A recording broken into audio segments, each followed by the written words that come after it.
trauma is basically something that is just inherent in the Riordanverse, though not always explored to the extent that I feel that it should have.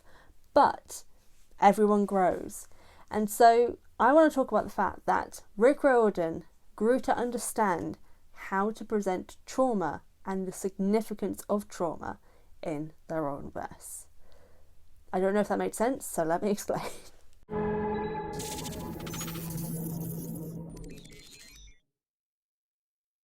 Now, I have talked a lot about here on the channel about the fact that Annabeth's backstory is like trauma central. Same with Luke Castellan, Talia Grace. Just a lot of the demigods experience a lot of trauma. And, you know, I guess trigger warning here, there's going to be some discussions of abuse.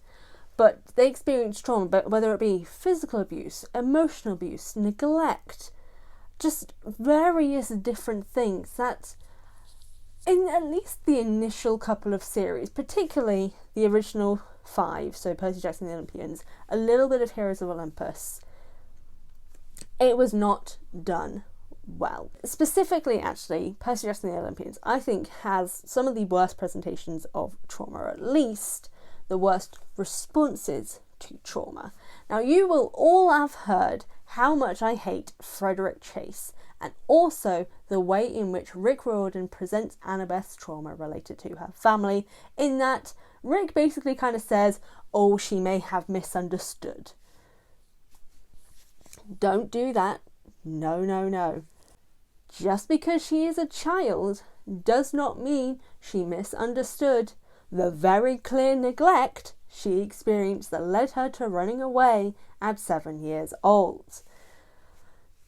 The line that Percy gives her in Titan's Curse of maybe, I don't even remember what it is because it's just so maddening for me to hear, but basically saying, give your dad another chance.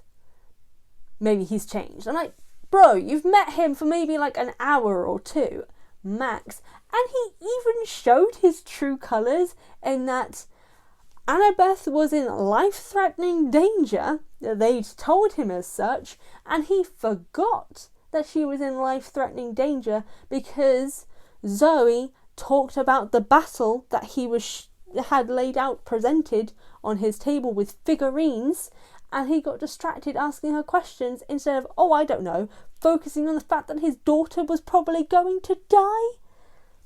Arsehole. But you've got all of that, like the very clear presentation of abuse, and yet brushed off so easily. Like, Annabeth is the one that reaches out to him. Annabeth is the one who takes the places. He maybe apologises, but it's a weak-ass apology, I can already tell. And it's kind of like brushed over. Same to a degree with Luke Castellan.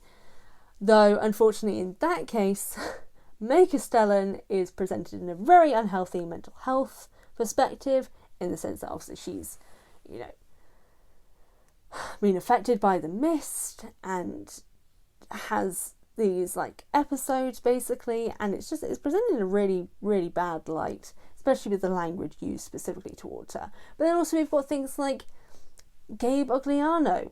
It is presented as abuse, but it's also kind of not, to a degree, and it passes, like they kind of brush over it really quickly, and they don't really discuss it again. It's a strange situation. At least that one is like more presented as this is bad, but it kind of gives that presentation of just like physical abuse is the only kind of abuse sort of situation. Because again, Talia Grace, also similar situation. Her mother was an alcoholic who was more interested in trying to get Zeus to come back to her, that she became an alcoholic, neglected her children, gave one of her children away to a goddess, and would not address it with the child that she, you know, kept with her, Talia. And Talia then ran away because her mum was so obsessive while she was a child that she just couldn't cope with it. And it's kind of brushed over a lot. Like, that's not really addressed at all with Talia relating to her backstory. We get a little bit of it later on, but relating to Jason, which I always found a little bit weird because, like, he was 2. He would not remember his mother. But all those things, and then even like Clarice being being threatened with physical assault by Ares, not really shown in the light that it should be. And by the end of the series, there's a moment where he raises a hand, she flinches, and he pats her on the back, and it's like, oh, you did great. I'm like, did you not? Gammy, she just did no one else see this? Like, what? Oh my, it was like, oh. And this is what I kind of mean. There's a lot of presentation of, abusive situations and the trauma that comes from it. And it's just not addressed. And I understand this is a children's series. But Trials of Apollo presents this trauma so much better and addresses it. Same with The Sun and the Star. Though I'm not going to talk too much about that because it's not been too long since it came out. So I'm not going to talk too much about The Sun and the Star. But Rick, for the original series and Heroes of Olympus, presents a lot of trauma that people are going through. I mean, Leo lost his mum. Jason lost his entire personality and memories. Frank lost all of his family, one of which happened in front of his very eyes. Hazel lost her entire family, came back from the dead. Like, that's a lot of trauma. Is any of it addressed? No. Is it ever addressed? No. But it's there, and I'm glad that it's there because it's interesting. I'm not glad that it's never addressed, which is why I really love the Trials of Apollo series. It's probably one of the strongest series. It's got its weak moments. I will state that. But it has some of the strongest addressions, that's not a word. It addresses trauma in probably the strongest, best way that this series ever does. Is that not only does it present the trauma, both physical, emotional, neglectful, grief-related trauma, and addresses every single bit of it. When Jason dies, the grief that every single person feels, you can feel it on the page. You know this is permanent. You know how this is, how everyone is feeling about this. It is intense. It is powerful. And it carries over. Everyone remembers the feeling of that grief. That feeling going into the tyrant's tomb never really disappears. We are continuously presented with the grief of Jason's loss and the way in which it is affecting everyone. And that's something we don't get in the series. We get maybe a little bit of it for Bianca and Zoe, but it passes quite quickly in comparison to Jason's death. I know that people will say, it's because they're side characters, but death is death. There should be some addressing and feeling towards it. But when we go into the presentation of abuse and trauma, Meg McCaffrey, this 13-year-old girl has been through it. She has seen her own father be murdered in front of her very eyes, and then is adopted by his murderer, who makes her believe that he basically has two different versions of, he's got the beast, who is the murderer, and then there is Nero. And if she doesn't want to see the beast, she must do as he says and do what he needs her to do.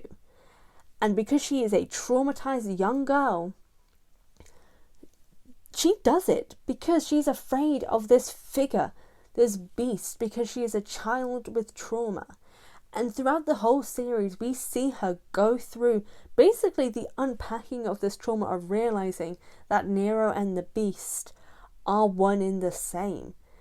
And see her deal with this and see her come to terms with the fact that this man who ended up raising her, that she saw as a father figure, did kill her dad and did do all these terrible things to her and others that she helped with because she did so out of fear and the need to have a family after losing all of hers. The way that Rick wrote Meg McCaffrey, she may have been annoying, but she was probably the most fascinating character for me. Probably one of my most favourite characters, actually.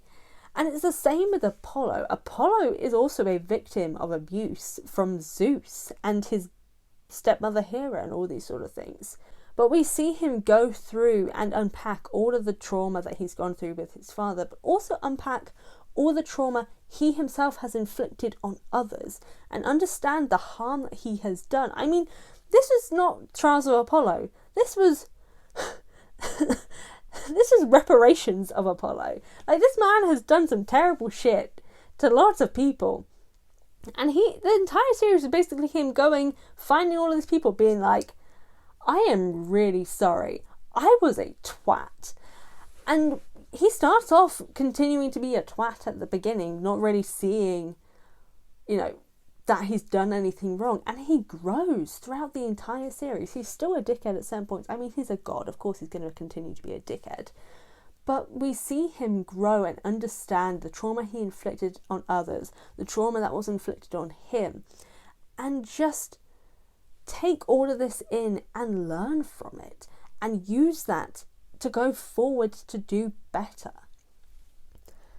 Trials of Apollo seriously has some of the best presentations of healing from trauma. And we even had the starting bit to do with Nico healing from his trauma in the Tower of Nero, and Hidden Oracle I think he's also in as well. We get the starting points of him learning to unpack his trauma, which then follows into the Son of the Star. Minor spoilers, I'll put like a timestamp here you can skip to. And in Son of the Star, that whole book is basically about Nico unpacking his trauma and learning to deal with it. And it's done in an if you thought Trials of Apollo was good at recognising and dealing with trauma, the Son of the Star is just as good.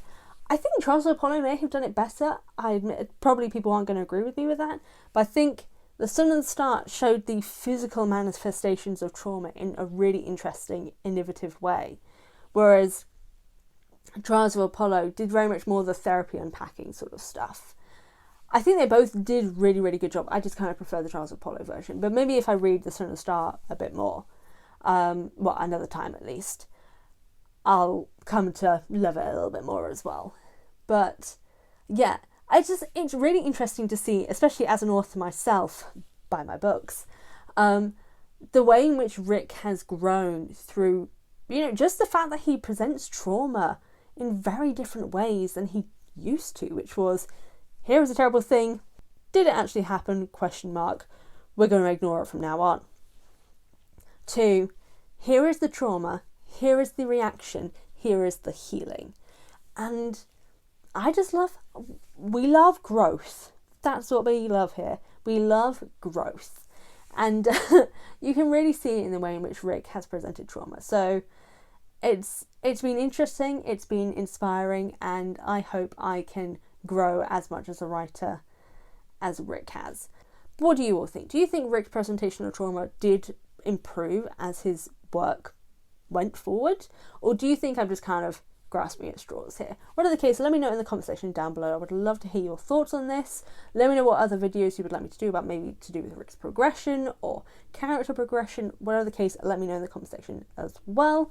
This has been a lot of fun to do. I'm excited to go forward doing more videos on things like this, and I will also be going into other mediums and subjects and series going forward. It's not just going to be Percy Jackson now, so stay tuned for all of that. Again, thank you all so much for watching. I don't know if I said thank you previously, but I'm saying it now, and I'll see you all next time.